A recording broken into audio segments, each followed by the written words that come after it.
Bismillahirrahmanirrahim. Assalamualaikum warahmatullahi wabarakatuh. Innal hamdalillah nahmaduhu wa nasta'inuhu wa nastaghfiruhu wa na'udzu billahi min syururi anfusina wa min sayyiati a'malina. May yahdihillahu fala mudhillalah wa may yudlilhu fala hadiyalah. Asyhadu an la ilaha illallah wa asyhadu anna Muhammadan abduhu wa rasuluh.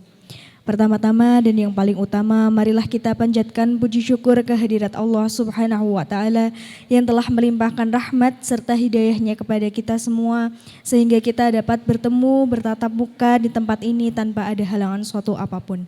Salawat serta salam semoga senantiasa tercurah kepada Nabi junjungan kita, Nabi Allah Muhammad Sallallahu Alaihi Wasallam, yang senantiasa kita tunggu syafaatnya di yaumul qiyamah kelak. Perkenankanlah saya di sini selaku Master of Ceremony untuk menyampaikan susunan acara pada pagi hari ini. Acara yang pertama yaitu pembukaan, acara yang kedua sambutan, acara yang ketiga acara inti, dan yang terakhir adalah penutup. Untuk membuka acara pada pagi hari ini, marilah kita buka dengan bacaan basmalah bersama-sama. Bismillahirrahmanirrahim. Acara selanjutnya yaitu sambutan dari rektor yang akan diwakili oleh WR3 atau Wakil Rektor 3 kepada Dr. Kandi Pamungkasari MPD, disilakan. Assalamualaikum warahmatullahi wabarakatuh. Alhamdulillah wa syukurillah la haula wa la quwata illa billah. Rabbi shrahli sadri wa yassirli amri wahlul 'uqdatam min lisani yafqahul qawli. Alhamdulillah, puji syukur kehadirat Allah Subhanahu wa Ta'ala yang telah banyak melimpahkan nikmat kepada kita semuanya, bahkan tak terhitung, nikmat Islam, nikmat iman, kemudian juga nikmat kesempatan, dan saat ini nikmat kita bisa berkumpul bersama-sama dalam forum ini yang insya Allah dalam rangka untuk mencari ridha Allah Subhanahu wa Ta'ala. Dan nikmat yang tak terhingga untuk kita semuanya, bahwa kita sebentar lagi telah diperkenankan insya Allah akan bertemu kembali dengan bulan suci Ramadan yang penuh rahmat, karunia, keberkahan, dan ampunan. Salam dan salawat kita haturkan kepada junjungan kita Nabi Muhammad Sallallahu Alaihi Wasallam yang telah membawa kita dari zaman jahiliyah ke zaman terang benderang. Sebelumnya saya berdiri di sini, mohon maaf, ini tadi yang di sini ngendiko kenalan dulu begitu. Tapi sudah banyak yang kenal gitu. Cuma membantu saja, dan hari ini saya mohon izinkan beliau Bu Rektor hari ini tidak bisa hadir di tengah-tengah kita. Mohon maaf karena sesuatu hal sedang melakukan kegiatan dinas bersama rektor-rektor yang lain, PTMA yang lainnya, bersama Diktilitbang PP Muhammadiyah di Belanda. Kita doakan semoga semuanya berjalan lancar dan beliau bisa kembali dalam keadaan sehat, dan apa yang diperoleh di Belanda itu dapat bermanfaat bagi institusi kita agar lebih baik, lebih bermanfaat, lebih unggul lagi. Unggul lagi itu yang seperti apa nih? Sudah unggul yang lebih baik lagi, yang benar-benar unggul di Unima tercinta ini. Yang kami hormat, yang terhormat Bapak Khairuddin Basori Sugeng Rawuh yang sudah berkenan hadir pada kesempatan hari ini, yang kesekian kali Pak Irut rawuh di Unima, karena beliau sudah beberapa kali mengisi kajian-kajian di masjid ini, Manarul Ilmi. Kajian yang terakhir, yang kemarin masih saya ingat, ini kalau menurut saya kajian Pak Irut itu daging semuanya. Alhamdulillah. Karena apa? Karena yang masih saya ingat sampai saat ini adalah kajian bahwa manusia itu ada 3 macam. Kelas 1, kelas 2, kelas 3. Dan semuanya ini menjadi bagian dari refleksi saya pada sampai pada hari ini, apakah saya masih berada di kelas 1, kelas 2 atau kelas 3. Dan hari ini beliau hadir di tengah-tengah kita untuk membuka serangkaian kegiatan Ramadan, Tarhib Ramadan yang insya Allah nanti akan bertema Ramadan Nikmat Bonus Akhirat. Dan nanti akan bisa kita dengarkan bersama, dan perlu Bapak Ibu ketahui bahwa ini adalah merupakan kegiatan pembuka, dan insya Allah nanti ada serangkaian kegiatan-kegiatan yang lainnya, dan tanggal 14 Maret nanti insya Allah nanti akan mendatangkan Menteri Pendidikan Nasional, Pendidikan dan Kebudayaan Nasional Pak Mukti. Insya Allah nanti tanggal 14 Maret rawuh di tengah-tengah kita, sehingga dapat menambah regeng, menambah semaraknya dalam menikmati bulan Ramadan. Yang berikutnya kami menyampaikan terima kasih yang sebesar-besarnya kepada LP2SI yang telah menyelenggarakan kegiatan ini dan merencanakan juga kegiatan-kegiatan yang banyak yang berada di dalam bulan Ramadan nanti. Semoga nanti bisa menjadi bagian dari jalan untuk menambah kekusukan kita dalam menikmati ibadah-ibadah di bulan Ramadan ini. Menambah khusyuk, menambah nikmat dalam beribadah, kemudian juga memperbaiki diri dan juga untuk memperbaiki hubungan kita dengan Allah Subhanahu wa taala maupun dengan sesama. Dengan senantiasa memohon ridho dari Allah, mudah-mudahan rangkaian kegiatan ini dapat berjalan dengan lancar, dengan baik, dengan penuh manfaat, baik bagi dosen, karyawan, kemudian juga keluarga besar Unima, dan juga lebih banyak yang berpartisipasi jika dibandingkan dengan tahun-tahun yang lalu. Harapannya seperti itu. Ini saja, terima kasih sekali lagi kerawuhan Bapak Ibu sekalian, juga Bapak WR1 mantan. Iya. Pak senior, Pak senior Pak WR tiganya juga. Terima kasih, dan juga Pak PPH.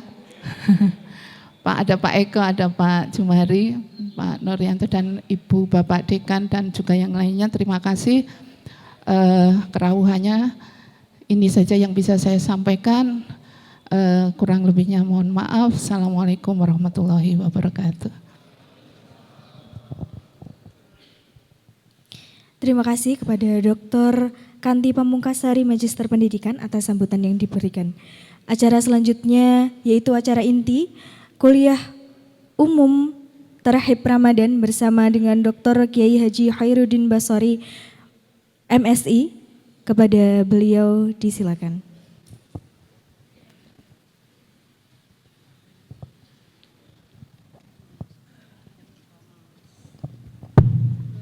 Assalamualaikum warahmatullahi wabarakatuh.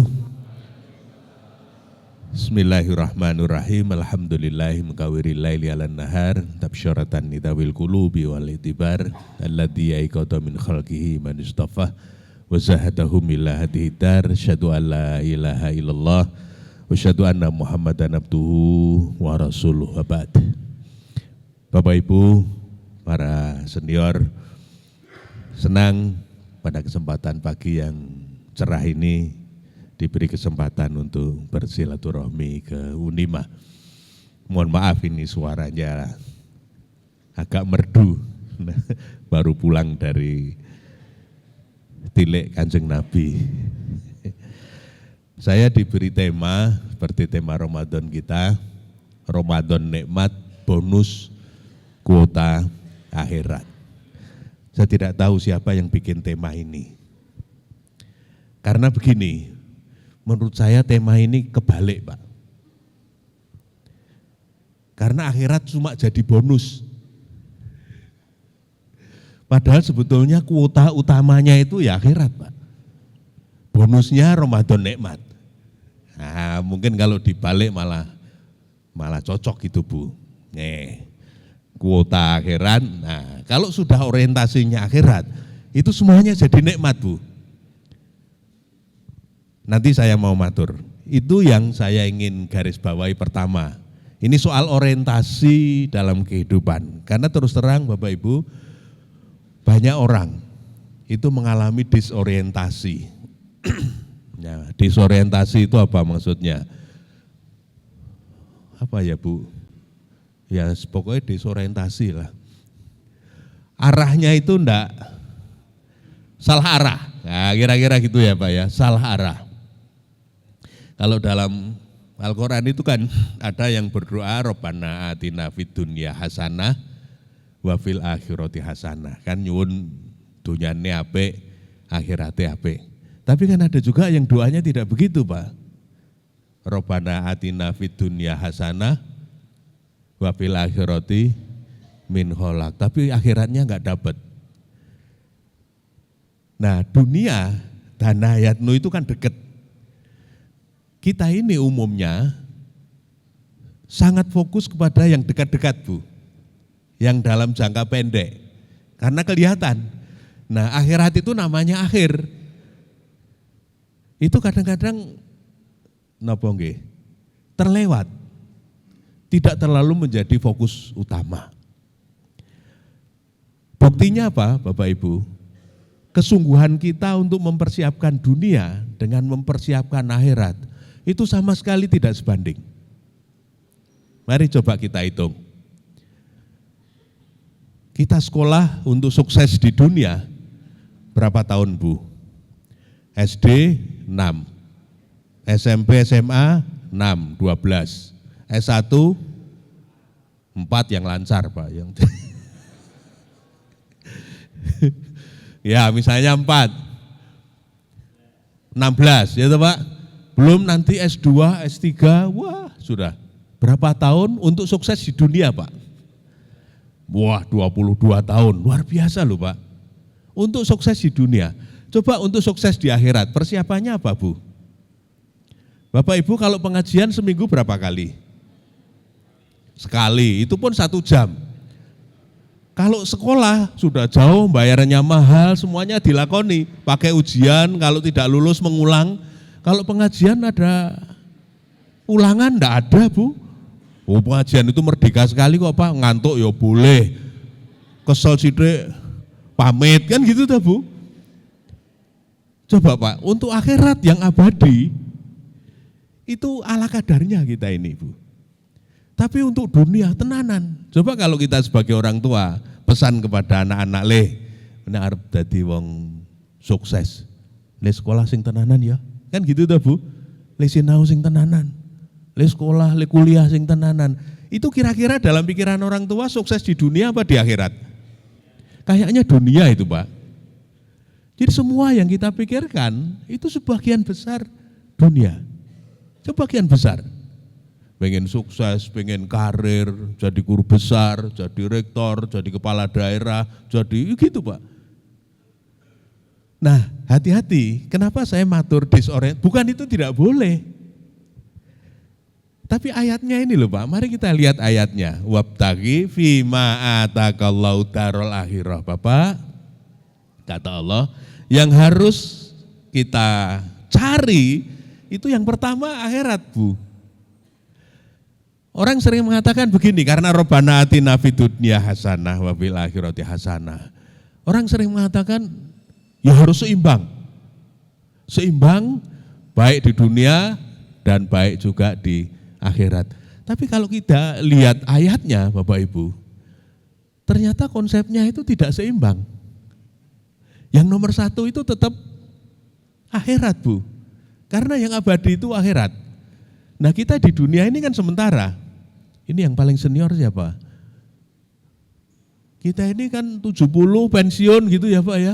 Pon. Oh itu nanti dapat 80 saja sudah. Pak Eko piro Pak?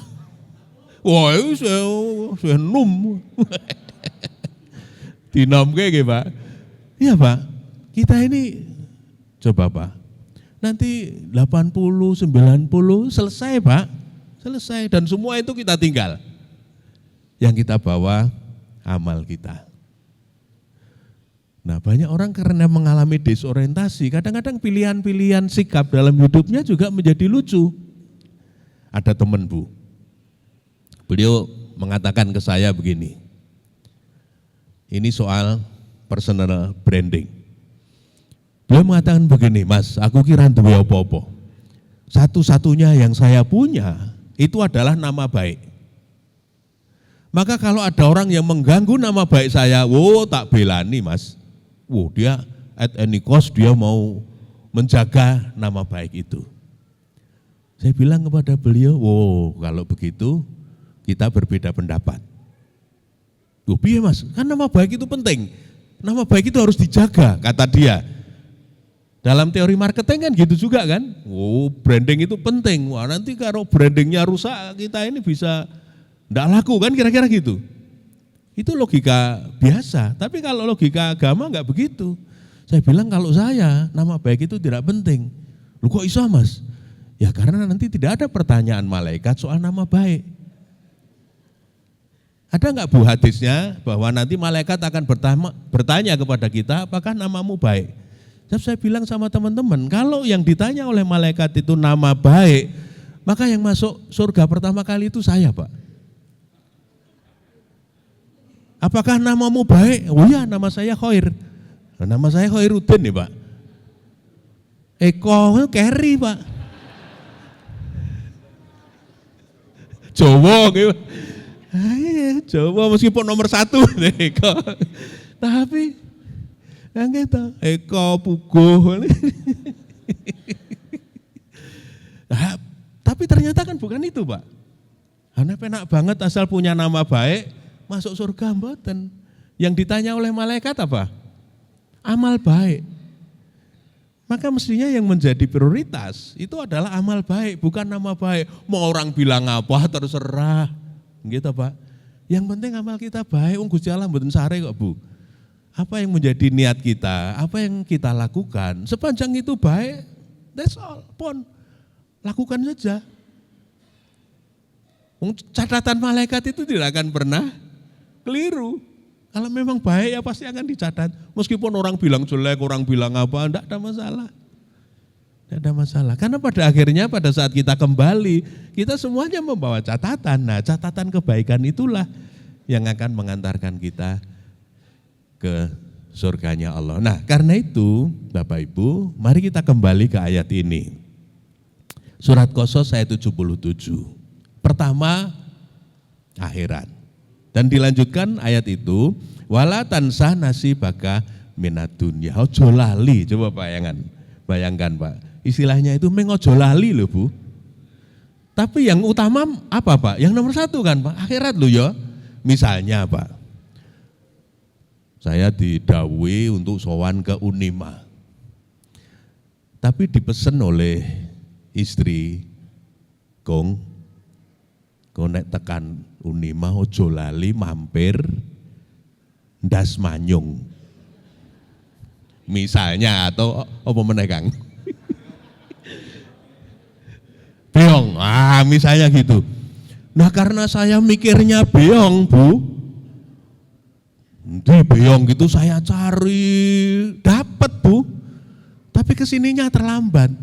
Salah enggak Bu? Saya pasti dimarahi banyak orang. Gitu Bu, pasti saya dimarahi banyak orang. Tapi kalau saya sampai di sini, dilalai beonge lali misalnya Pak. Waduh lali mau terus Jumatan misalnya, saya pulang enggak bawa beong. Paling kan cuma dimarahi satu gitu Pak. Dengan mohon maaf atau engko dijoli apa gitu mungkin akan selesai.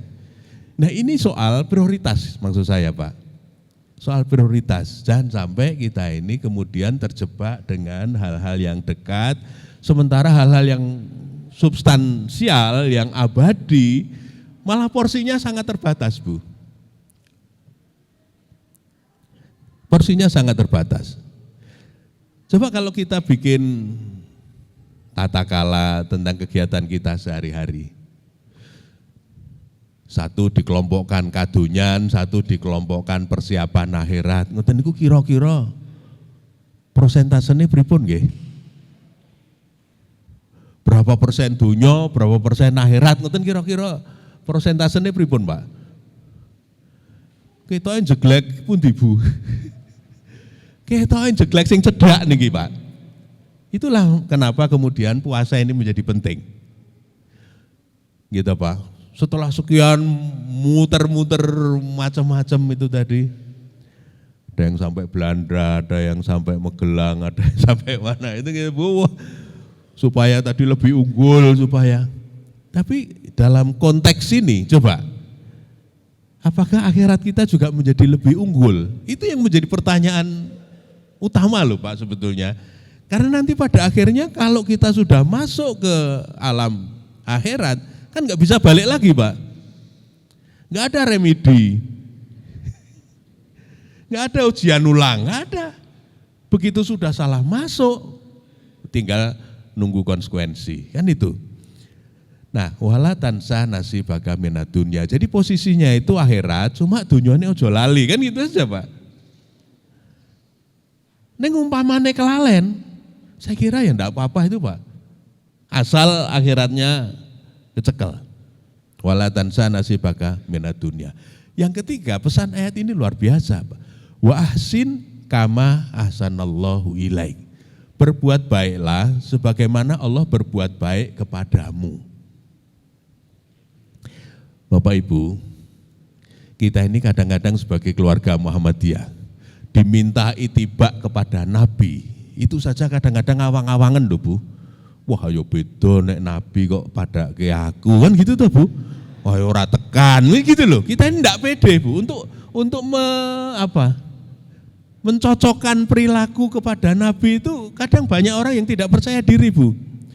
Kalau jamaah saya tanya, orang biasa seperti kita ini bisa kayak Nabi enggak tuh Bu kualitasnya? Itu banyak yang sulit menjawabnya. Paling insya Allah, itu rada kendal sidik itu insya Allah. Padahal sebagai manusia kita kan sama dengan Nabi. Wong Allah mengatakan merintahkan kepada Nabi, kul innama ana basyarum mislukum. Kata Allah kepada Nabi Muhammad, katakan Muhammad, saya ini maksudnya Muhammad manusia biasa seperti kamu. Basyarum mislukum. Cuma bedanya yuha ilayya. Saya ini diberi wahyu. Tapi potensi kemanusiaannya kan sama, Pak. Nah, kalau Nabi menjadi uswatun hasanah, itu berarti kan kita ini diberi contoh. Contoh yang baik.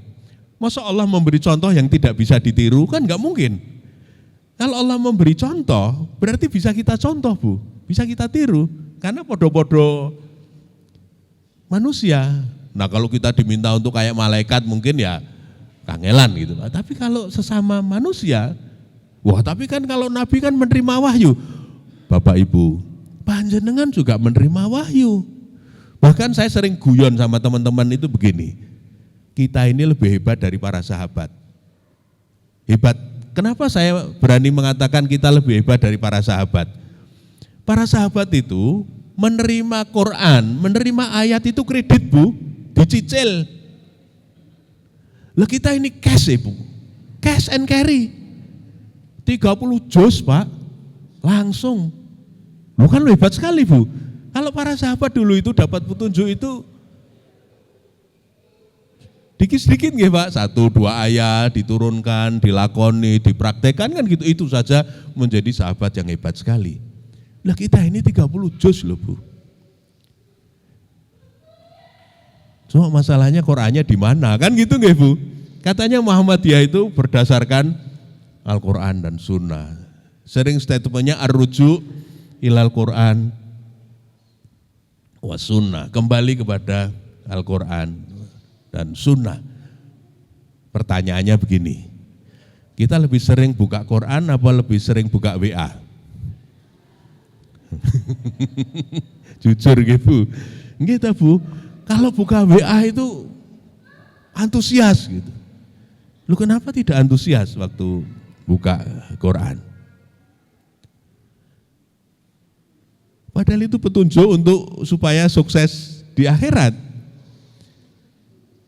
Saya sering kalau tes pegawai wawancara gitu ya Bu, saya pasti nanya begini, kamu bisa baca Quran? Bisa Pak. Punya Quran? Punya Pak. Biasanya Qurannya kamu simpan di mana? Saya simpan dengan baik di almari. Berarti ratau diwoco. Gitu Bu, soalnya disimpan dengan baik di almari. Asal kita berkunjung ke rumah teman, kok Qur'ane isih HP itu, ini mesti ora tahu didemok iki. Satu. Yang kedua, ada calon lain, saya tanya, bisa baca? Bisa Pak. Biasanya Qur'annya kamu simpan di mana? Lalu saya biasanya saya letakkan di atas meja Bu. Wah keren tuh Bu. Supaya kalau saya mau buka sudah ada. Tapi kelemahannya apa Pak kalau Quran ditaruh di atas meja? Nanti kalau mau ada rapat, mau ada tamu, itu mesti Qurannya disingkirke, dipindah Pak. Qurannya dipindah. Nah yang keren itu calon nomor 3 Bu. Ketika saya tanya, Quranmu biasanya kamu taruh di mana? Saya taruh di dalam hati Pak. Oh keren ya Pak.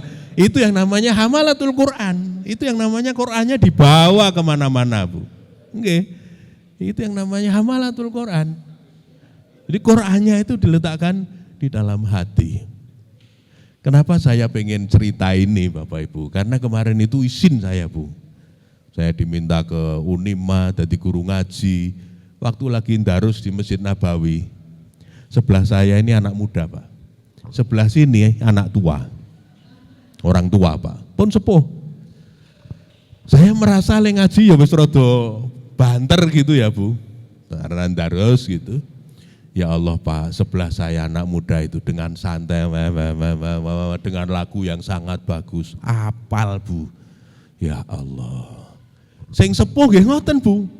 Bahasanya bagus sekali, lagunya indah, lancar sekali. Bahasan saya nengok orang nganggo Quran. Apal Bu.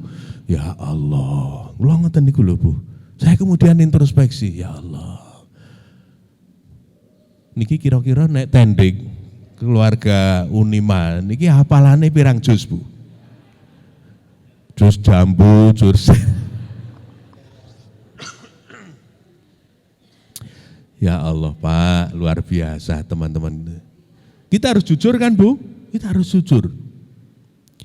Pernah saya diundang di Jogja, sekarang lagi marak teman-teman SD terpadu dengan tahfidz yang bagus. Itu kan anak-anak kecil SD itu sudah nanti wisuda 1 juz, 2 juz, 3 juz kan itu Bu?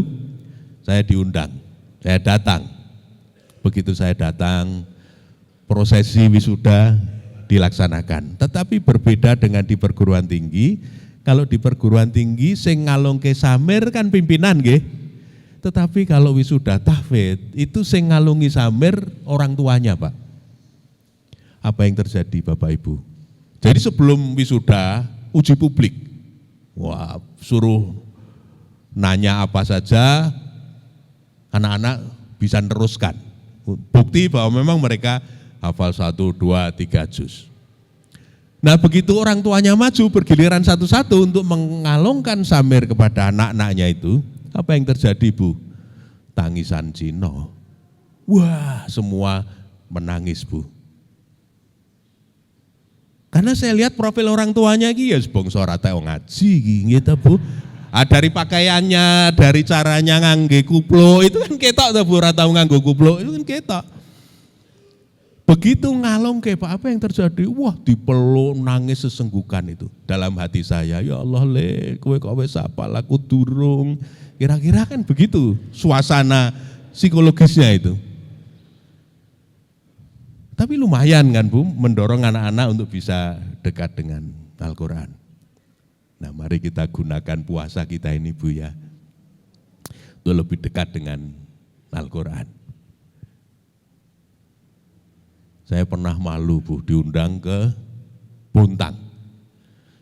Kan banyak perusahaan, kemudian perusahaan itu biasanya punya perumahan. Nah, kita biasanya diajak keliling ke perumahan-perumahan. Ada masjid bagus Bu.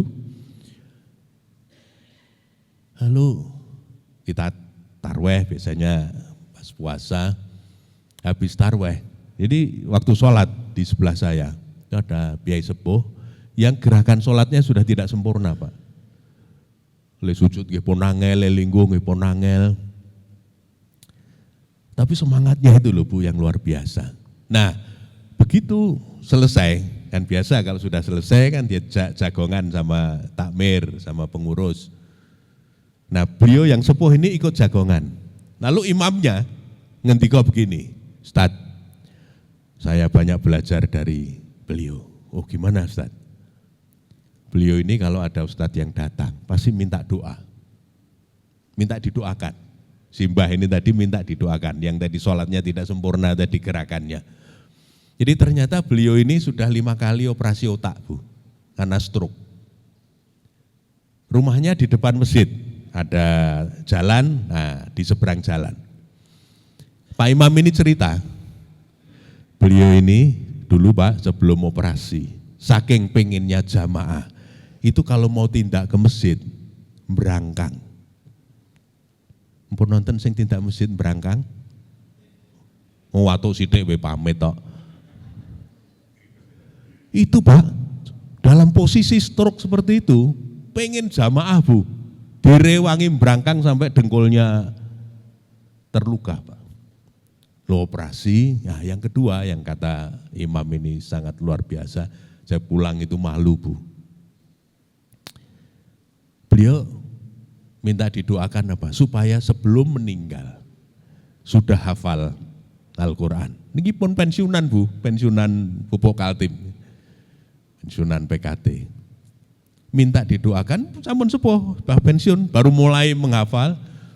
Dia ingin supaya sebelum meninggal sudah hafal Al-Quran. Lah kadang-kadang kita ini niat saja enggak berani ya Bu. Pun punya niat untuk menghafal dereng Bu. Sudah nggih. Soal sampai atau tidak itu takdir nggih Bu. Tetapi le harap tekan pripun wong niat we ora. Gitu Pak. Tapi insya Allah loh Bu, kalau niatnya itu kuat, Allah akan memberi jalan kok Pak. Tapi yang penting kan niatnya kuat. Nah niat itu, kenapa harus niat itu? Karena kaitannya dengan orientasi hidup tadi. Bahwa memang yang utama itu akhirat. Maka kemudian kita akan melakukan yang terbaik, tidak hanya seperti Nabi Muhammad. Ini perintahnya ayat ini Pak. Kita tidak cuma itibak kepada Nabi, tapi perintah ayat ini adalah wa ahsin kama ahsanallahu ilaik. Berbuat baiklah sebagaimana Allah berbuat baik kepadamu. Jadi rupanya Bu, kita ini diminta tidak hanya sebaik Nabi, tetapi diminta untuk sebaik Tuhan. Oh, tambah angel toh Pak. Tambah angel Bu. Kita diminta untuk sebaik Tuhan. Kurang apa baiknya Tuhan Bu? Kadang-kadang kita ini tidak taat ya tetap diberi itu Bu. Semua dibagi tanpa syarat.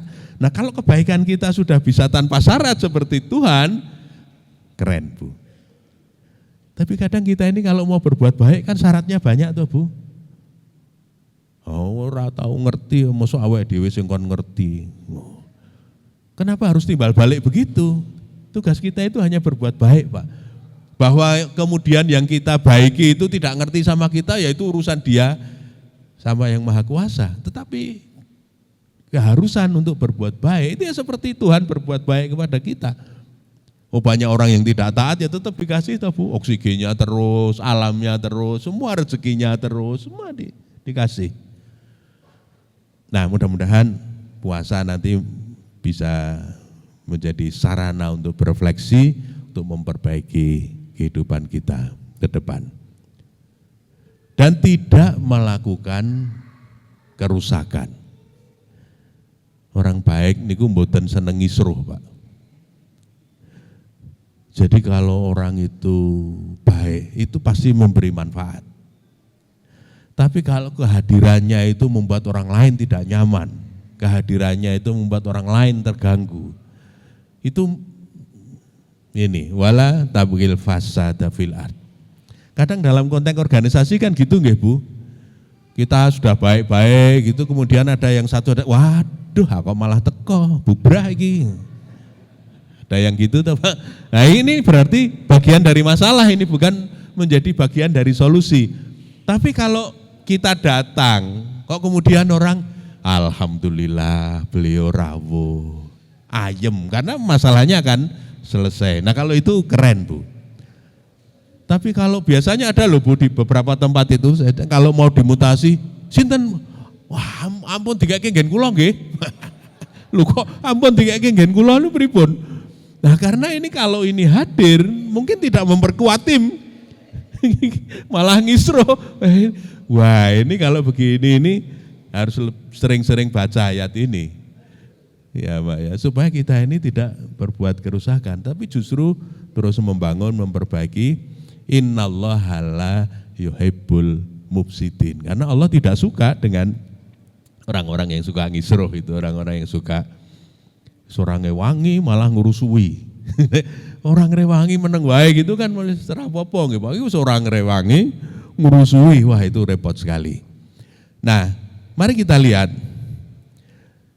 Imam Ghazali ini sangat populer bagaimana menempatkan dunia. Ad-dunya mazra'atul akhirah. Ini populer sekali bahwa dunia itu ladang akhirat. Ladang niku napa Bu?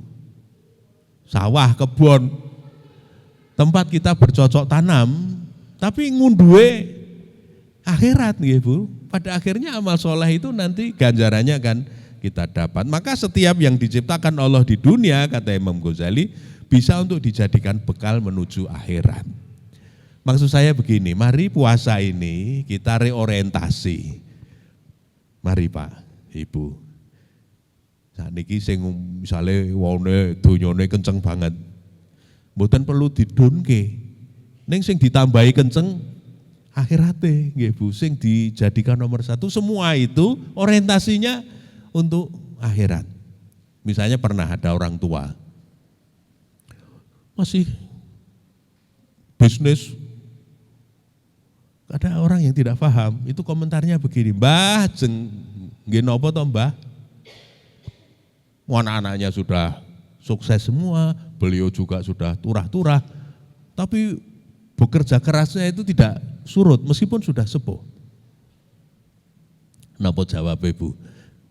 Aku anu ya Mas, goleke wong akeh. Ngoten niku Bu. Jadi tidak hanya untuk dirinya sendiri, goleke wong akeh lah kae sing do nyambut gawe akeh banget kae tanggungane wong pira sak omah. Engko nek aku mandek kae mandek kabeh kae. Ngoten niku lho Bu. Artinya apa?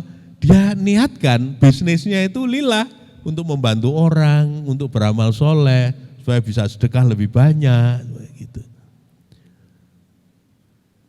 Jadi niatnya nulis jurnal itu tidak sekedar untuk naik pangkat, tetapi supaya bisa memberi manfaat lebih kepada umat, kepada kemanusiaan, kepada gitu. Semuanya dilillah.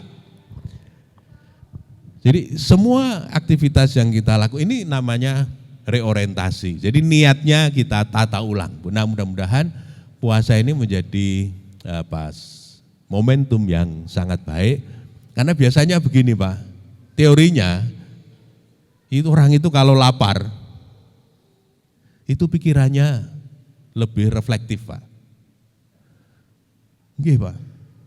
Sebab kalau kenyang, niku malah pikirannya pertama bisa ngantuk, yang kedua kadang pikirannya bisa kemana-mana. Tapi orang itu secara teori kalau justru lapar, itu pikiran justru bisa lebih jernih. Nah pada saat kita lapar, pada saat kita puasa, kita bisa refleksi. Nah nanti saya mau matur ini, Apa sih tujuannya puasa itu? Kita pasti sudah tahu. La'allakum tattaqun, agar kita bertakwa. Almarhum Pak Jindar Tamimi ketika menafsirkan ayat ini mengatakan begini. La'alla itu kalau hamba yang mengatakan, itu maksudnya adalah harapan, mudah-mudahan, semoga. Tapi kalau Allah yang mengatakan, itu kepastian. Jadi kalau hamba yang mengatakan itu harapan, doa, tetapi kalau Tuhan yang mengatakan itu kepastian. Maka la'alla di sini karena Allah yang mengatakan, la'allakum tattaqun. Mestinya kalau orang itu puasa dengan benar, pasti dia akan menjadi orang yang bertakwa. Nah, kita lihat terus pripun kalau sudah bertakwa, Pak. Ternyata di ayat lain ada ayat yang mengatakan wattaqullaha la'allakum tuflihun. Nanti bisa dilihat dalam surat Al-Baqarah ayat 189. Nih, Pak. Wattaqullaha la'allakum tuflihun. Bertakwalah kepada Allah agar kamu falah. Falah itu bisa berarti bahagia, sukses, sejahtera, berhasil, keinginannya terkabul, itu falah, Pak. Nah, tuflihun itu yang menarik di ayat ini. Tuflihun itu pakai sigot mudhari'. Fi'il mudhari' itu salah satu fungsinya adalah lil istimrar, menunjukkan keberlangsungan terus-menerus. Jadi, Bapak Ibu, ayat ini sebetulnya ngemu suraos, apa ngemu suraos itu? Napa Kiai? Mengandung makna yang lebih dalam, tidak sekedar sukses, bahagia, tetapi bahagia terus-menerus. Nah, ini yang saya ingin garis bawahi, bedanya konsep Islam dengan konsep Barat, konsep psikologi. Apa bedanya, Bu? Ini makna falah seperti yang saya katakan tadi, karena pada akhirnya orang itu kan pengen bahagia, Bu. Pengen bahagia mboten, Bu? Pengen toh, Bu. Wong banyak orang itu kalau tidak bahagia ngoten niku terus dijolke pasangane. Karena merasa tidak bahagia, gitu, Pak. Tapi kalau merasa bahagia pasti akan dipertahankan dengan sepenuh hati. Nggih, Pak, ada yang gitu loh, Pak. Saya sering tanya kepada teman, untuk menilai ini sebetulnya keluarganya bahagia apa tidak. Kang, saya bilang begitu. Kira-kira umpamane oleh dijolke, arep tok ijolke ora? Saya tanya begitu. Ora, golek sing kok ngene iki angel. Wah, berarti bahagia. Gitu, Bu. Wah, golek sing antik ngene iki angel. Angel gitu, Bu. Nah, tapi nanti saya ingin matur, bahwa ternyata konsep bahagia itu tidak objektif, tapi subjektif. Maka dalam istilah psikologi sekarang menyebut bahagia itu tidak lagi happiness, tapi subjective well-being. Subjective well-being, kesejahteraan subjektif. Karena semua orang berhak bahagia dengan caranya masing-masing. Nggih, Pak. Tapi pada akhirnya orang itu pengen bahagia. Nah, bagaimana caranya agar kita bisa berbahagia? Dan dalam konsep Islam berbahagia itu bisa terus-menerus. Lil istimrar tadi itu, Pak. Tapi kalau dalam bahasa psikologi tidak bisa, Pak. Orang itu bahagianya cuma kadang-kadang. Karena apa? Dalam konsep psikologi yang disebut dengan subjective well-being itu, ciri orang bahagia itu dua. Satu, life satisfaction. Orang kalau hidupnya puas. Teman-teman ekonomi mengatakan orang dikatakan puas, konsumen puas, itu kalau kebutuhannya terpenuhi. Ngaten nggih, Pak? Kalau kebutuhannya terpenuhi. Berarti kalau tidak terpenuhi, tidak puas. Nah, kalau indikator kebahagiaan itu terpenuhi, berarti kalau tidak terpenuhi tidak bahagia. Karena satu indikatornya tidak tercapai. Pertanyaan saya, dari pengalaman Bapak Ibu hidup, kelihatannya banyak yang terpenuhi apa tidak terpenuhi? Ketoknya banyak yang tidak terpenuhi nggih, Pak. Nah, berarti banyak yang tidak bahagia. Kalau dalam perspektif ini, nggih, kalau dalam perspektif ini begitu tidak terpenuhi gelo, Pak. Pengen itu aduh. Gelo, Bu. Karena kita punya keinginan dan keinginan itu tidak kesampaian. Saya sering cerita kepada teman-teman, dulu Pak, ya seperti umumnya anak kecil, kita ini pengen jadi dokter. Kalau ditanya cita-citamu mau jadi apa? Kita pengen jadi dokter. Saya juga gitu Pak, pengen jadi dokter. Pede Bu, karena di sekolah menengah juara gitu, terus daftar ke fakultas kedokteran. Dulu yang ada baru UGM sama UNS saja masih baru. Saya daftar semua Bu, alhamdulillah tidak ada yang diterima. Akhirnya masuk ke psikologi. Tapi kemudian ketika saya masuk ke psikologi, saya juga diajari antropobiologi, saya diajari fisiologi, diajari anatomi. Saya baru ora cocok aku mlebu fakultas kedokteran. Karena apa Bu? Saya ini orangnya tidak detail Bu. Sudah tidak detail, apalannya buruk, tidak telaten. Surano pilihannya toh Bu. Lah kalau seperti itu kok dijadikan dokter, wah cilaka banget toh Bu.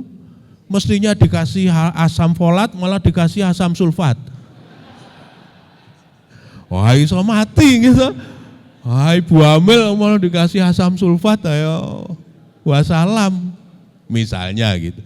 Untung saya tidak diterima. Tapi hikmah itu kan kadang terasanya baru belakangan nggih Bu. Wah, alhamdulillah ora sida neng kedokteran pamane. Wah, kasihan pasiennya gitu Pak. Wah. Sekian miligram itu malah dikasih sekian gram gitu. Wah. Kelenger nggih Bu. Nah itu loh Bu. Semua pasti ada hikmahnya. Kita ini semuanya karena itu kul-kulu ya'malu ala syakilati. Sudah, semua itu ada potensinya masing-masing, ada passionnya masing-masing. Ya sudah, kita beramal sesuai dengan bidang kita masing-masing, sesuai dengan passion masing-masing. Itu satu, life satisfaction. Jadi dalam konsep psikologi, orang dikatakan bahagia itu kalau keinginannya terpenuhi. Maka begitu keinginannya tidak terpenuhi, maka tidak bahagia. Yang kedua, indikatornya adalah positif afeknya lebih banyak dari negatif afeknya. Maksudnya positif afek itu perasaan positif. Senang, gembira, merasa dihargai, macam-macam itu ya bermakna. Itu kan perasaan yang positif. Itu lebih dominan dibandingkan dengan perasaan negatif. Nah, yang negatif ini Pak, sedih, kecewa, gelo, napa malih Bu, sakit hati, benci, yang gitu-gitu itu negatif. Maka kalau ketemu orang, kelihatan Bu auranya, kalau negatif afeknya dominan. Itu mesti kaya ditekuk itu loh Bu, cemberut. Jadi tersenyum itu seperti berat sekali. Karena apa? Di dalam itu penuh dengan tadi afek yang negatif. Maka aura yang keluar biasanya juga negatif. Wong ngeritik dengan bijak saja bisa ndadak sengol, misalnya gitu toh Pak. Wong menyampaikan baik-baik saja ndadak nyikut, bisa ndadak nyikut, misalnya gitu. Itu ciri orang yang tidak bahagia. Kalau orang yang bahagia itu bisa noto hati kok Bu. Dia bisa engko wae leku matur engko wae nek ora akeh wong, misalnya gitu. Karena ada orang itu kan yang tidak bisa dikritik di depan banyak orang toh Bu. Dia bisa empan-papan. Nah ini dalam konteks psikologi begini, maka orang kalau mau bahagia dalam konteks psikologi, dua indikatornya. Satu, dia merasa puas, ya puas dengan keluarganya, puas dengan karirnya, puas dalam hubungan sosialnya, puas dalam banyak bidang. Nah yang kedua, positif afek. Nah dalam psikologi, yang namanya afek, itu kan juga subjektif Bu. Perasaan itu kan subjektif toh Pak. Justru karena subjektif, iso ditoto Bu, bisa dikelola. Contohnya begini, ini air putih penuh, Kalau saya minum separuh, nanti jadi separuh.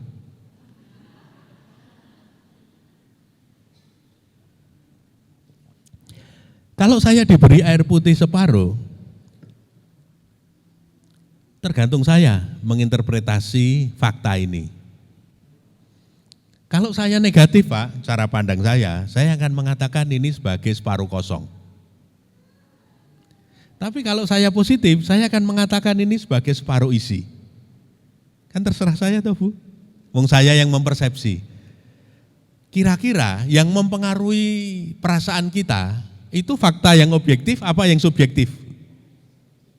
Yang subjektif Bu. Kadang faktanya sama, tapi cara merasakannya berbeda. Niku dadine teng rasa beda. Contoh, ada security di kantor, itu mengeluhnya begini Bu, pripun nggih Tat, apa Kang? Lho niki ndi bojo siji men galak kabeh. Meng di bojo siji galak kabeh, untuk menunjukkan betapa istrinya itu galak sekali. Kok tenger iki kok akeh sing guyon apa pengalaman nggih. Nggih. Punya istri yang galak sekali Bu. Dia mengeluh Bu. Kenapa dia mengeluh punya istri yang galak? Separuh kosong. Yang dia lihat istrinya galak. Lalu saya mencoba membuat perspektif yang berbeda. Neng anu Kang, biasane nek galak ki setia. Nek setiane niku nggih, ning galake niku lho. Balik ke situ lagi ta Bu? Balik ke situ lagi. Padahal wong sudah punya yang setia loh Bu, tetapi yang disebut galak. Coba Bu. Yo sampean kudu bersyukur. Kalau ngeten ta Bu, saya mencoba mengalihkan dari separuh kosong menjadi separuh isi. Yo sampean kudune banyak bersyukur loh Kang, duwe bojo galak. Malah ditambah ngeten Bu, sampean ra ngrasake. Enggak tahu dia kalau yang di rumah saya juga galak Bu.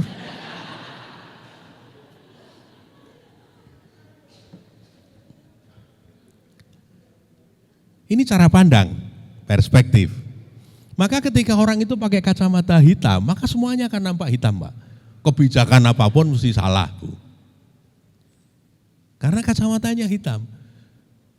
Nah, ngoten niku pasti tidak produktif. Yang bersangkutan tidak bahagia, lalu dalam konteks organisasi biasanya ya wis mesti ngisruh.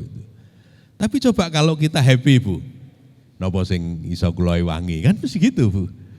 Apa yang bisa saya kontribusikan, itu saya tidak terlalu melihat sisi negatifnya, tetapi ingin menjadi bagian dari solusi. Maka kepada security tadi saya kemudian memberi nasihat begini, Kang, sampean kudu banyak bersyukur. Lu kok bersyukur pripun? Tugasmu kan jaga sekolahan toh. Nggih. Nek bojomu galak, sampean le jaga sekolahan ayem. Lho kok ayem pripun, Pak? Ora usah mikir sing nang omah. Wong sing nang omah dijamin aman. Ora ana sing wani nyedak, galak banget toh. Kula ngoten. Makanya sampean le nyambut gawe tentrem, ora mikir sing nang omah. Jajal nek sing nang omah itu lemah lembut, kabeh wong dokon mampir, sampean rak malah kisruh le jaga sekolah. Niku terus komentare ngenten, "Anger bukan kalian jenengan." Loh, ya saya hanya ingin memberi perspektif yang berbeda pada beliau yang sangat negatif itu tadi Pak. Maka semua yang seolah-olah dia itu menderita sekali gitu loh Bu. Padahal dia punya istri yang setia, dia istri yang taat misalnya. Gemeng sayange galak itu loh. Nah misalnya begitu. Atau sebaliknya. Nah, maka sebetulnya apakah nanti akan menjadi positif afek atau akan menjadi negatif afek, terserah kita Bu, pripun lenoto. Kalau kita syukuri, musibah saja bisa menjadi berkah loh Pak. Gitu Pak. Kalau kita lihat dalam perspektif yang positif. In the more positive light. Jadi kita melihat apapun itu nek cara agama husnudon nggih Pak. Husnudon billah min husnil ibadah. Jadi bersangka baik dengan keputusan-keputusan Tuhan, itu termasuk ibadah yang baik. Maka ketika saya tidak diterima di Fakultas Kedokteran, saya husnudon Bu sama keputusan Tuhan. Oh pancen yang mboten cocok nggih, yes, bismillah saya tak yang lain saja. Maka pada saat kita mendirikan Fakultas Kedokteran, saya baru memang tidak perlu sekolah di Fakultas Kedokteran untuk mendirikan Fakultas Kedokteran. Dan pada saat sumpah dokter, saya sering cerita kepada adik-adik itu, kamu lebih baik dari rektormu. Kaget kan mereka, lu kenapa? Kamu bisa lulus menjadi dokter. Saya ini mau daftar saja tidak diterima. Tapi jangan lupa, sebelum kamu bisa menjadi dokter, harus saya tanda tangani dulu. Misalnya gitu, Bu. Jadi hidup itu tidak linear, Bu. Tidak seperti garis lurus. Ya kadang-kadang kuadratik, kadang-kadang parabolik gitu ya, dinikmati saja. Dinamikanya kita syukuri, kadang-kadang kita tidak tahu skenario Tuhan itu mau seperti apa. Nah, yang penting mindsetnya, mindset pertumbuhan yang oleh Carol Dweck disebut dengan istilah growth mindset. Selalu positif, optimis, wah iso, rampung ora ya dadi. Carane piye engko karo mlaku dipikir. Itu kalau growth mindset. Tokohnya terkenal sekali namanya Dweck. Dweck ini profesor dari Stanford. Dia kelahiran New York. Karena lahir di New York maka namanya Dweck. Profesor Dweck. Tapi kalau dia lahir di Magelang, mungkin dia akan menjadi Profesor Dwi. Tidak Dweck. Karena sebetulnya dunia ini kan terhubung toh Bu. Kalau di Amerika Carl Smith, kalau di Magelang Karyo Semito. Sebetulnya ya enggak jauh-jauh beda. Maka kita bisa berbahagia terus-menerus. Nah, puasa ini bisa menjadi media untuk latihan. Bagaimana agar kita bisa berbahagia terus-menerus. Coba Pak, apa yang disabdakan oleh Nabi dalam riwayat Muslim? Dari Abi Yahya Suhaib bin Sinan. Rasulullah SAW mengatakan begini, ajaban li amril mu'mini, orang yang beriman itu ajaib. Ajaib itu apa ya Bu? Aneh tapi hebat, itu menakjubkan. Nah, maka disebut ajaib. Hebat orang yang beriman itu. Kenapa hebat? Inna amrohu kullahu lahu khair. Semua urusannya itu dirasake kepenak, dirasake apik Bu. Nah ini yang statement ini yang saya ingin garis bawahi, yang saya bold merah. Walaisa dzaka liahadin illa lil mu'mini. Ora ana sing iso ngoten niku Bu, kecuali orang yang imannya baik. Tidak ada yang bisa kecuali orang yang imannya baik.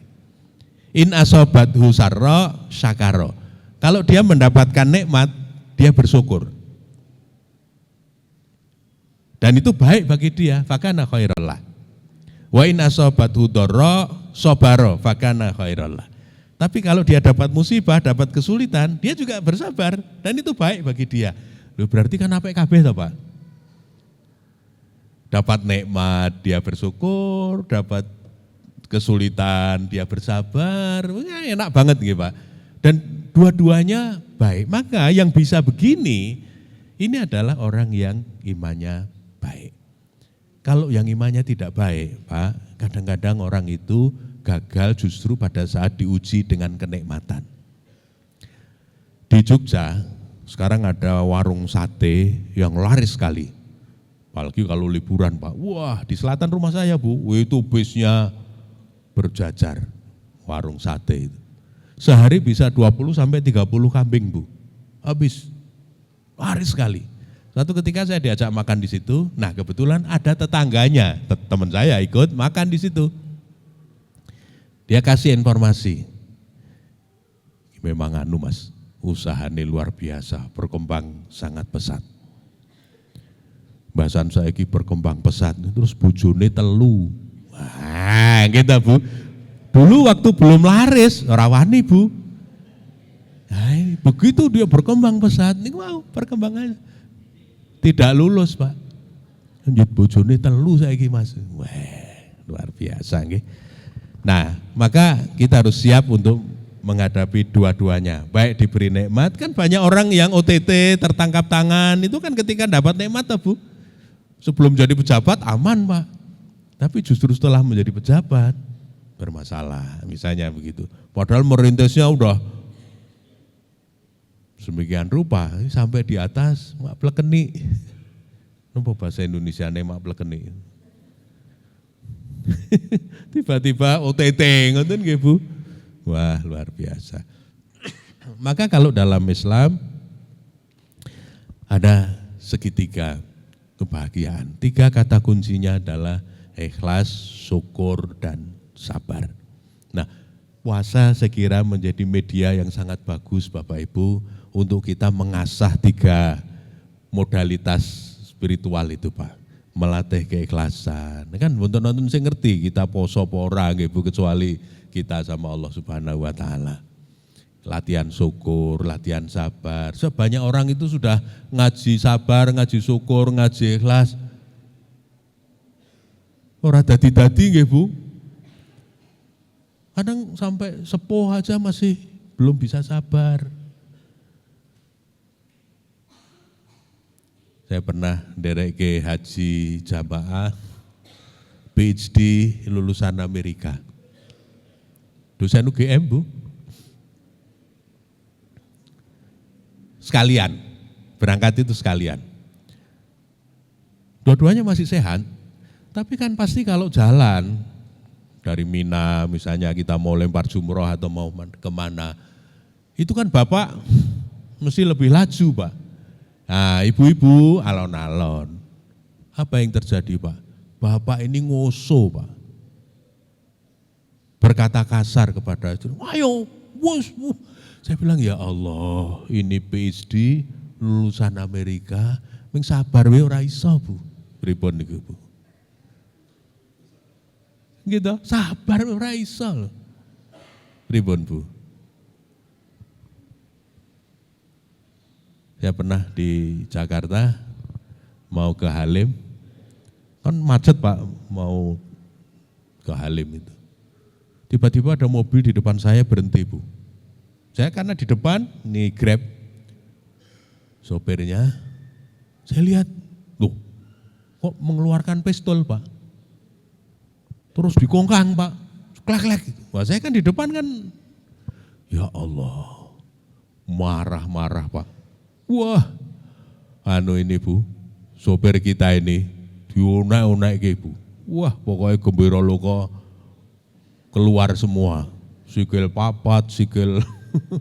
Wah udah pecahin kepala lu. Untung dia tidak bilang kepala lu PA gitu ya. Wah aduh marah-marah. Saya bilang ya Allah. Karena ini mungkin juga anak tentara, daerah Halim kan daerah angkatan udara. Mungkin sopirnya ini juga anak, biar aja Pak, enggak kalau dia berani nembak Pak. Wah tapi kan yang deg-degan saya Bu. Kalau ditembak betul kan paling tidak kan saya jadi saksi ya, bukan saya yang ditembak Pak. Tapi kalau itu terjadi saya kan nggak jadi pulang. Wah ini latihan sabar toh Pak. Akhirnya sopir itu saya rangkul, lalu saya merendah. Saya bilang Bapak, maaf ya Pak ya, kami yang salah. Itu sopir kamu itu, kasih tahu itu. Siap, saya gitu. Padahal di sini ya wis gini toh Bu, apa pistol ya Bu. Waduh, udah diatungi pistol gitu ya Bu. Iya Pak, siap, mohon maaf saya yang salah. Akhirnya enggak jadi Bu, dia terus kembali ke mobil. Yang membuat saya maksir itu apa? Ternyata waktu dia kembali ke mobil, saya lihat di sebelahnya itu istrinya pakai kerudung dan ada anaknya yang kecil. Ini kan berarti Muslim yang baik toh Bu, ya pakai kerudung kok Bu. Lho ning sabar we urung iso niku lho, bukan mungkin ada kesenggol sedikit atau terhalang sedikit, ngetokke pistol Bu, marah Bu. Ya Allah, Pak, itu contoh real, Pak. Contoh real. Kadang-kadang amarah itu kalau sudah memuncak seperti itu. Kira-kira dia kan ya kerep ngaji, kerep belajar bab sabar gitu Pak. Niku kasing demboten dadi niku lho Bu. Ada yang kalau tidak kesampaian terus ngambek, berarti kan belajar sabarnya belum lulus Pak. dan seterusnya dan seterusnya. Nah, maka kita coba lihat dari 3 komponen ini. 1, ikhlas. Ikhlas itu bukan tanpa pamrih, Bu. Tapi ikhlas itu pamrihnya cuma 1. Lillah. Jadi ikhlas itu bukan tanpa pamrih. Tapi pamrihnya cuma 1, lillah, ingin mendapatkan ridho Allah. Itu yang disebut dalam bahasa Nabi imanan wahtisaban. Ihtisab itu kan berharap semata-mata ingin mendapatkan ridho Allah. Ya orang ikhlas gitu, Bu. Enggak berharap yang lain pun, monggo. Yang penting Allah. Nah, tetapi kenapa saya ingin menggarisbawahi ini, Bu? Kalau niatnya lurus, semuanya itu lillah. Kata anak muda sekarang, kalau sudah lillah, itu tidak akan pernah lelah. Tapi kalau belum lillah, niku mesti gampang lelah, Bu. Karena kalkulasinya pasti untung rugi. Contoh, Pak, ada mantan pejabat main ke rumah saya. Main ke rumah, Pak. Mantan wali kota. Masih pakai safari, pakai sepatu mengkilat, wah ini belum move on ini, gitu Pak. Padahal mantan gitu Pak. Senior lagi Pak, orang mantan nih senior, ini wali kota senior ini. Lalu yang keluar apa, Bu? Negatif afek tadi. Wah cah saya gigi Mas, sudah ora ngerti karo wong tuwa. Pripun Pak? Lah mbiyen bocah-bocah iki sing merenah-merenahke aku, sing nyekolahke aku. Saiki mbasan aku wis pensiun, blas. Ora tahu do silaturahmi, mau meneh ngoleh-olehi. Coba Pak, yang keluar adalah keluhan. Nah saya matur begini Bapak. Bapak dulu waktu merenah-merenahke, waktu nyekolahke, ikhlas mboten Pak? Oh ikhlas. Wah nggih pun, nek pun ikhlas pun dicatat malaikat. Allah pun preso. Bahwa anak-anak ndak ngerti dengan Bapak, mboten napa-napa. Itu urusan dia dengan Allah. Pun diikhlaske mawon. Ngono ya Mas, nggih. Penak niku Bu pun, enteng teng ati. Saya bilang begitu dengan beliau. Ya itu ikhlasun niyah. Jadi kalau niatnya sudah lurus itu enak sekali ya Bu. Pernah waktu muktamar di Jogja, teman-teman dari luar daerah itu kan pada datang Pak. Biasa ada yang ketua wilayah, ketua itu kan teman-teman saya dulu waktu IPM, waktu pemuda. Nah waktu datang saya nggak ada gitu kan terus pada ke rumah Pak. Wah waktu di rumah mereka pada protes. Mengeluh. Apa yang dikeluhkan? Nah, Mas, aku mau melu sidang, neng ruang sidang utama di kampus. Alhamdulillah, kampusnya apik toh, apik alhamdulillah. Apa yang dia katakan? Aku ngulai fotomu ora ono. Padahal foto rektor yang lain itu ada. Tapi kok fotomu enggak ada? Oh ya mungkin urung dadi. Saya bilang gitu toh Bu. Oh mungkin figurane agak digaweke. Wah, ora fair iki. Wah, dia marah-marah. Tergantung niatnya gitu Bu. Kalau orang tadi soal nama baik, soal mengenang jasa, soal itu fotonya tidak dipajang saja bermasalah Bu. Gitu Pak. Tapi kalau lillah, wong niate berbuat baik, niatnya itu ya sudah pun diapresiasi alhamdulillah ora pompo kan ngoten Bu. Karena semua yang kita lakukan dengan niat baik itu sudah dicatat oleh malaikat. Itu pentingnya lillah. Maka ketika menghadapi situasi yang begitu ya biasa saja. Maka kalau saya ditanya macam-macam ya saya jawab biasa saja, enggak ada masalah. Enggak ada perasaan bagaimana dengan kampus, dengan teman-teman, enggak ada, biasa saja. Nah, itu yang disebut dengan ikhlasun niyah. Yang kedua, niat ikhlas itu komponen yang kedua adalah itqanul amal. Berarti kalau melakukan sesuatu itu yang ihsan, yang terbaik, itqan, Pak. To do the best we can do. Lakukan yang terbaik ya di posisi kita masing-masing, Pak. Jangan ala kadarnya, Pak. Tapi lakukan yang terbaik. Karena apa, Bu? Kalau sudah melakukan yang terbaik, istilahnya pun boten kainan istilah wong tua riyen. Karena kita sudah melakukan yang terbaik, ya memang bisa kita itu, ya itulah yang bisa kita sumbangkan. Diterima ya syukur, boten nggih, boten napa-napa. Tetapi kita melakukan yang terbaik, itu namanya itqanul amal. Biasanya Bapak Ibu, kalau orang itu niatnya sudah lurus dan melakukan yang terbaik, dadi Pak, mesti kasil. Nah yang ketiga ini yang kadang orang banyak yang gagal, jaudatul ada. Nek pun dadi, orang ming tinggu dewe, diratake, dibagi, supaya orang lain juga merasakan manfaat dari keberhasilan kita. Jadi dalam konsep agama, berhasil itu tidak boleh hanya untuk sendiri. Sejahtera bersama. Nah ini yang namanya jaudatul ada, dibagi-bagi Pak, diratake supaya orang lain juga merasakan nikmatnya. Ada seorang pengusaha di Jogja yang banyak wakaf untuk perserikatan. Keren Pak beliau ini. Beliau kan eksportir perak. Dulu markasnya di Semarang. Dia bawa perak dari Jogja ke Semarang. Sampai di Semarang, dagangan habis Pak. Dan biasanya di Semarang itu tidak cuma dia, tapi juga ada teman-teman pengusaha yang lain Pak.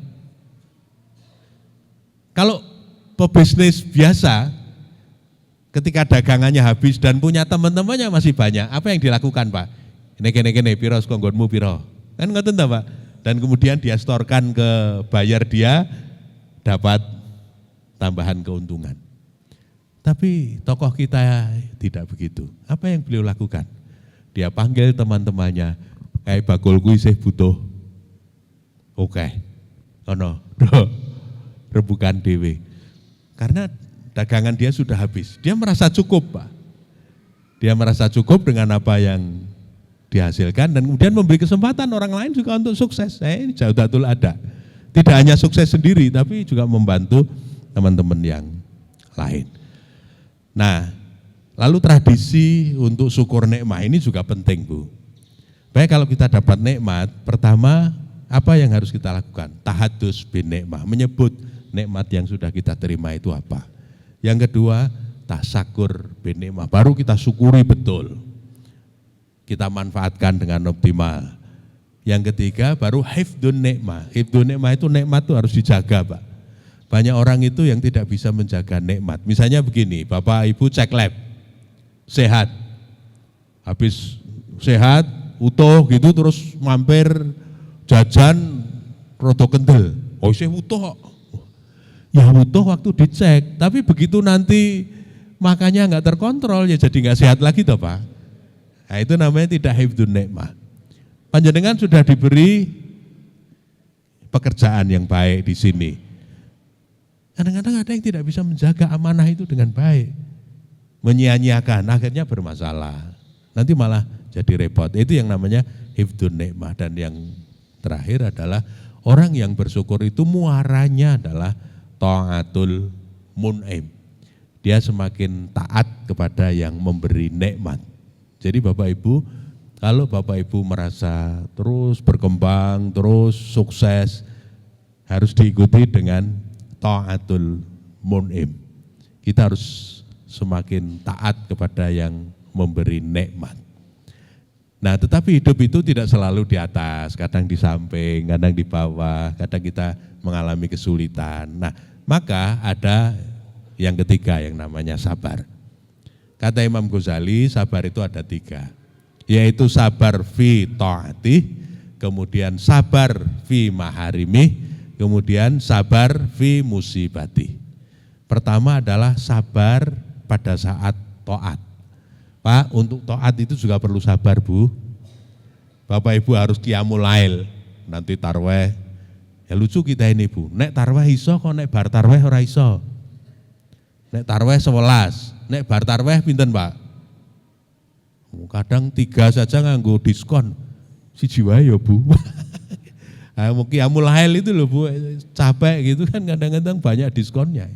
Padahal kalau Ramadan kita bisa, tapi begitu di luar Ramadan kok angel. Nah, ini yang harus terus diasah Pak. Untuk taat itu butuh kesabaran. Yang kedua, sabar fi maharimi. Sabar ketika kita harus menjauh dari yang haram. Itu juga perlu kesabaran Pak.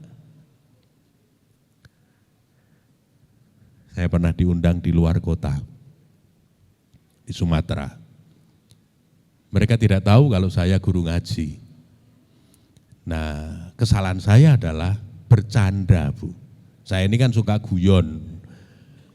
Nah di Lampung waktu itu acaranya sudah selesai siang, padahal flight saya besok. Kan masih ada sore, malam, pagi. Mas mau main kemana? Pengen lihat apa? Ditawari oleh pengundang. Lalu saya bilang, apa yang menarik?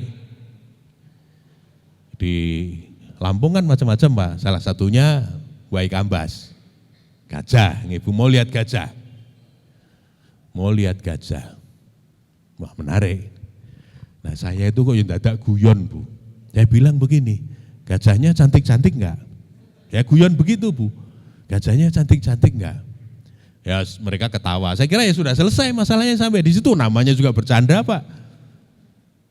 Enggak taunya malam saya diajak ke klub malam. Kita makan malam ya Pak, siap. Dia menangkap guyonan saya itu, saya pengen lihat yang cantik-cantik Bu. Diajak ke klub malam, nyanyi-nyanyi, kok yang nyanyi banyak di depan itu. Terus yang ngundang itu bilang begini, pertama mau minum apa? Mereka masing-masing sudah ada yang bir, ada yang macam-macam gitu Pak. Saya bilang teh hangat. Wah ini enak loh Mas, wah diprovokasi begitu saya. Nah ini kan bagaimana kita tetap sabar dalam menghindari yang haram. Setelah minuman pada datang, yang ngundang ini bisik-bisik Pak. Mas, milih yang mana Mas? Kon milih Pak, niku sing do nyanyi teng ngarepan niku. Kula niku ya Allah, janjane nek milih siji ngono ya uni marah ono sing ngerti.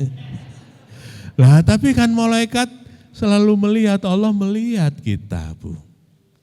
Nah kita butuh istiqomah dalam kesabaran pada saat kita dihadapkan pada situasi yang seperti itu.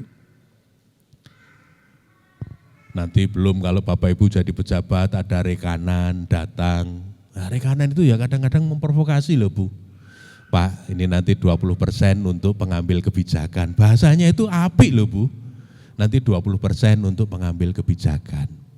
Oh, saya pernah Bu ada rekanan begitu saya goda. Kok cuma 20%? Oh yang lain saja berani 30%. No. Ulang ngoten Bu. Dia ngitung lagi Pak. Oh bisa Pak, bisa Pak. Kami bisa mengalokasikan 30% untuk pengambil kebijakan. Oke, deal ya 30% ya. Siap Pak, 30%. Nah saya ingin ini Mas. Yang 30% itu sampean kurangkan dari harga yang ditawarkan. Wah kalau itu enggak bisa Pak, coba Bu. Apa bedanya bagi dia? Kan sama-sama dapat 70% dia Bu. Cuma bedanya kalau dikurangkan, yang 30% itu tidak diberikan ke saya. Gitu Bu. Tapi kalau dia 100% potong 30% dan diberikan ke saya, itu namanya riswah. Nyogok gitu. Arrosi wal murtasi finar. Sing nyogok kali sing disogok neraka kabeh, Pak. Tapi begitulah rekanan itu kadang-kadang nepasi ngoten niku, Pak. Pak minta alamat Pak, alamat rumah. Mau apa? Mau nganter bingkisan. Apa bingkisannya? Wah, kalau Bu, kalau tepasi. TV yang gede banget itu loh Bu, TV LED yang besar sekali. Mas, taruh di kantor saja Mas. Kantor belum ada TV LED yang gede. Saya bilang gitu Bu. Karena sebetulnya rekanan itu mau ngasih saya TV LED itu kan karena jabatan saya Pak. Apakah kalau saya tidak menjabat mau ngasih TV LED gede? Enggak Pak. Enggak. Mau buktinya apa Bu? Ada bank itu yang datang ke rumah. Dan sini-sini tenan Bu. Datang ke rumah itu apa Pak? Bapak ini kartu prioritas ini mau diperpanjang apa tidak? Oh gimana? Kalau diperpanjang syaratnya begini. Oh ya, enggak usah saja. Saya bilang begitu Bu. Karena apa? Dia memberi kartu prioritas waktu kita jabat Pak. Karena duit kantor kan banyak Pak. Nah waktu sudah tidak menjabat, syarat rupiahnya kan jadi tidak terpenuhi. ditarik toh Bu. Ayo. Ya kadang-kadang gitu loh Bu. Nah, maka kita tetap harus sabar, tetap istiqomah. Ampun, yang jenenge mantan ya mantan, ngoten mawon serasa piye-piye kita Bu. Senior ya senior, ngoten mawon serasa piye-piye. Nah, itu yang lebih membahagiakan. Nah, mudah-mudahan Bapak Ibu kalau kita bisa 3 ini menjadi satu paket. Puasa menjadi tempat yang sangat istimewa saya kira untuk latihan 3 kemampuan ini, untuk tetap bisa ikhlas, bisa sabar, bisa syukur. Mudah-mudahan hidup kita tetap lurus, bermanfaat, tetap produktif dimanapun kita berada, dalam posisi apapun.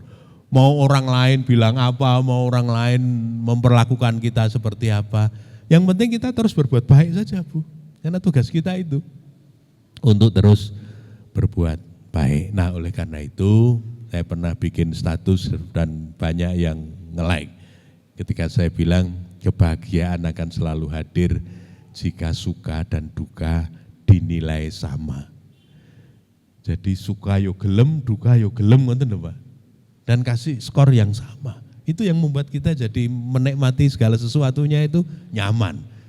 Pas entuk ini alhamdulillah, ngoten ta Bu, nek pas ora entuk nggih ayo sabar. Mosok entuk aku terus, ngoten ta Pak? Ayo ganti liyane, kan ngoten gentenan urip niku gentenan kok Bu. Tak terus, yang penting napa Bu? Berkemajuan. Hidup itu harus terus berkembang, progresif. Latar kabuna, tobakon antobak, seperti naik tangga, kita harus naik dari satu tingkat ke tingkat berikutnya. Mohon maaf Bapak Ibu sebagai penutup, jangan sampai hidupnya seperti ini.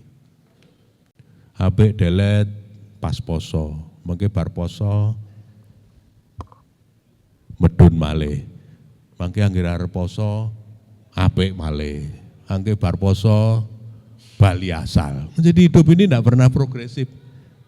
Nah, kita sebagai keluarga Muhammadiyah mudah-mudahan berkemajuan. Nah, kalau berkemajuan itu ya naik terus, begini kan Bu, naik.